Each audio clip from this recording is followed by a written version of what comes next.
ആർക്കലിൻ്റെ ബോർഡിൻ്റെ cart of wiring. Okay, ഈ രണ്ട് പിന്നിൽ നിന്നാണ് നമുക്ക് inspection up down stop switch wiring ചെയ്യേണ്ടത്.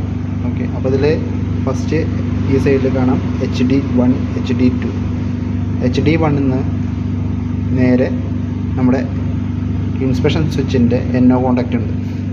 NO കോണ്ടാക്റ്റ് HD1 നിന്ന് നേരെ NO കോണ്ടാക്റ്റിലേക്ക് കൊടുക്കുക. NO കോണ്ടാക്റ്റിൻ്റെ ഔട്ട് എടുത്തിട്ട് HD2 കൊടുക്കുക. ഓക്കെ, പിന്നെ അതുപോലെ തന്നെ HD3 നേരെ സ്റ്റോപ്പ് സ്വിച്ചിൻ്റെ NC കോണ്ടാക്റ്റിലേക്ക് കൊടുക്കുക. NC കോണ്ടാക്റ്റിൻ്റെ ഔട്ട് എടുത്തിട്ട് നേരെ HD4. Okay, HD3 HD4 complete ഉണ്ട്. ഓക്കെ, പിന്നെ അടുത്തത് നമ്മുടെ HC1. ഓക്കെ, HC1ൻ്റെ നേരെ എടുത്തിട്ട് നമ്മുടെ അപ്പ് കോണ്ടാക്റ്റിൽ കൊടുക്കുക, അപ്പിൻ്റെ NO കോണ്ടാക്റ്റ്. ഓക്കെ, അതുപോലെ HC2 ഡൗണിൻ്റെ NO കോണ്ടാക്റ്റ് കൊടുക്കുക. HC3 എടുത്തിട്ട് നമുക്ക് ഇൻസ്പെക്ഷൻ സ്വിച്ചിൻ്റെ NC കോണ്ടാക്റ്റിൽ ഒരെണ്ണം കൊടുക്കുക.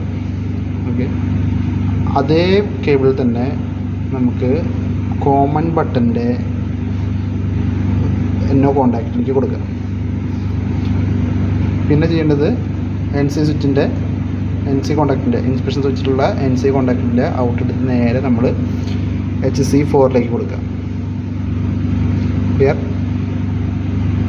പിന്നെ എന്താ ചെയ്യേണ്ടത് വെച്ചാൽ നമ്മളിവിടെ ഇൻസ്പെക്ഷൻ സ്വിച്ചിൽ നിന്ന് കോമണിലേക്ക് കൊടുന്ന് വെച്ചിട്ടുണ്ടായിരുന്നല്ലോ, ആ കേബിളിൻ്റെ ബാലൻസ് എടുത്തിട്ട്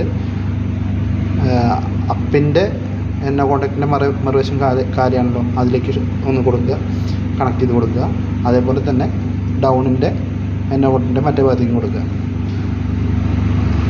അതോടുകൂടി നമ്മുടെ കാർട്ട് ഓഫ് ബോക്സ് ക്ലിയർ ആയിട്ട് വർക്ക് ചെയ്തോളൂ. പിന്നെ അതിൽ നമുക്ക് വേറെ കൊടുക്കാനുള്ളത് നമ്മുടെ പവർ സപ്ലൈ ആണ്. 1 NF PE. 1 നേരെ എടുത്ത് നമ്മുടെ സ്വിച്ചിലേക്ക് ഒരു ലീഡിലേക്ക് കൊടുക്കുക. സ്വിച്ചിൻ്റെ ഔട്ട് എടുത്തിട്ട് സോക്കറ്റിലേക്ക് കൊടുക്കാം. അതേപോലെ തന്നെ വേണമെന്നുണ്ടെങ്കിൽ ലൈറ്റും കൺട്രോൾ ചെയ്യാനായിട്ട് ലൈറ്റിലേക്കും കൊടുക്കുക. ന്യൂട്രൽ എടുത്തിട്ട് സോക്കറ്റിലേക്ക് ലൂപ്പ് ചെയ്യുക. സോക്കറ്റിൽ നിന്ന് നേരെ ബൾബിലേക്കും ലൂപ്പ് ചെയ്യുക. എർത്ത് നേരെ എടുത്തിട്ട് നമ്മൾ സോക്കറ്റിൻ്റെ എർത്ത് ബാറിലേക്ക് കൊടുക്കും. Okay, clear? പിന്നെ അത് കഴിഞ്ഞ് കാർട്ട് ഓഫ് വയറിങ് ചെയ്യുക.